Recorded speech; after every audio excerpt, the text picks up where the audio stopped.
તો ગીર સોમનાથના રમણેચી વિસ્તારમાં વન વિભાગ દ્વારા અંતરિયાળ જંગલ વિસ્તારમાં ફરજ બજાવતા વનરક્ષકો અને સ્ટાફની સુખાકારી માટે મહત્વપૂર્ણ પહેલ કરવામાં આવી છે।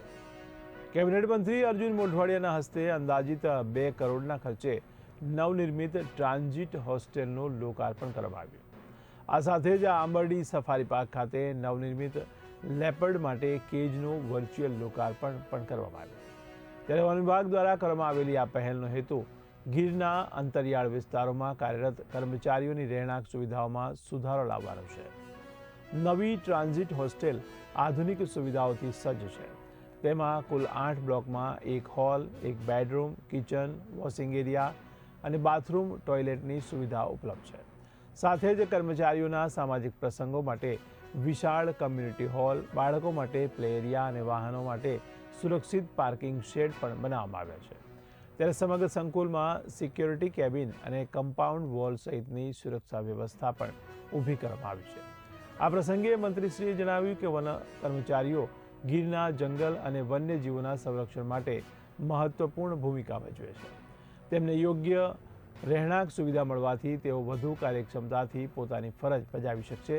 તેમણે આ વર્ષે વન વિભાગના રહેણાંક અને બિન રહેણાંક મકાનો માટે 80 કરોડની જોગવાઈ કરવામાં આવી હોવાનું પણ જણાવ્યું હતું।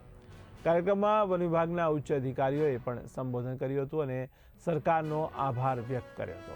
અધિકારીઓએ જણાવ્યું છે કે આ પ્રકારની સુવિધાઓથી કર્મચારીઓની કાર્યક્ષમતા અને જીવન ગુણવત્તામાં સુધારો થશે।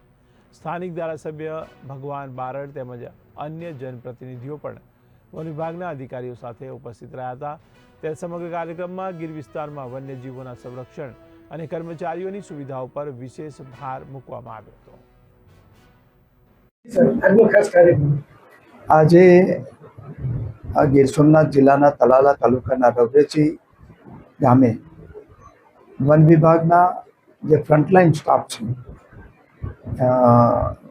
ગાર્ડ અને ફોરેસ્ટર માટેના સ્ટાફ ક્વાર્ટર કમ હોસ્ટેલનું આજે ઉદ્ઘાટન કરવામાં આવ્યું અને 8 જેટલા જે વન પરિવારના જે ફ્રન્ટલાઇન સ્ટાફ છે એ પરિવાર સાથે આ જગ્યાએ નિવાસ કરી શકશે અને એને કારણે એના પરિવારની સુખ સુવિધામાં તો વધારો થશે, પરંતુ એને પોતાની જે ફરજ છે એ પણ વધારે કાર્યક્ષમતાથી બજાવી શકશે। હું માનનીય મુખ્યમંત્રી શ્રી ભૂપેન્દ્રભાઈ પટેલનો અને માનનીય નાણામંત્રી શ્રી કનુભાઈ દેસાઈનો બંનેનો ખૂબ આભાર માનીશ કે એમણે વન વિભાગના જે રહેણાંક અને બિન રહેણાંક મકાનો માટે આ વર્ષે 80 કરોડ રૂપિયા જેટલી માતબર રકમ બજેટમાં ફાળવણી કરી છે અને એને કારણે આવનારા દિવસોમાં વન વિભાગની જે કચેરીઓ બાકી છે એ કચેરીઓના બાંધકામ પણ થશે અને સાથે સાથે જે સ્ટાફ ક્વાર્ટરની જે આપણે કમી હતી એ સ્ટાફ ક્વાર્ટરનું બાંધકામ કરી શકીશું। એટલે એને કારણે વન પરિવાર સાથે જોડાયેલા કર્મચારીઓ છે એના પરિવારોની સુખ સુવિધામાં વધારો થવાની સાથે એના કાર્યક્ષમતામાં પણ વધારો થવાનો છે। સાથે સાથે જે વાહનની જરૂરિયાતો હતી એ વાહનો પણ આ વખતે 150 ઉપરના વાહનો આ વખતે નાણાં વિભાગે એને મંજૂરી આપી છે। એટલે જે કચેરીઓ પાસે વાહનો નથી એ કચેરીઓને પણ આવનારા 2 વર્ષમાં આપણે તમામને વાહનની સુવિધાઓ પણ પૂરી પાડવાના છે। હું વન વિભાગને પણ ધન્યવાદ આપીશ કે એણે વન્ય પ્રાણીઓની સુરક્ષાની સાથે સાથે ગ્રીન કવર વધારવામાં અને વન્ય ભૂમિનું રક્ષણ કરવાની અંદર ખૂબ સારો ફાળો આપ્યો છે અને ગુજરાતની પ્રજા પણ એટલી જ વન્ય પ્રાણીઓને અને ગ્રીન કવર વધારવા માટેની કમિટમેન્ટ છે।